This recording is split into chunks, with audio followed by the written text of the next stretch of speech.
করে দাও। দোলনা খাচ্ছি আমরা বাড়িতে। ঝাল লেগেছে দোলনা খাচ্ছি, পানি খাচ্ছি।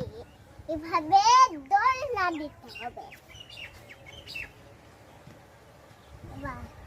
এভাবে একটু খেলতে হবে। একটু এই যে এখানে আটা নিতে হবে।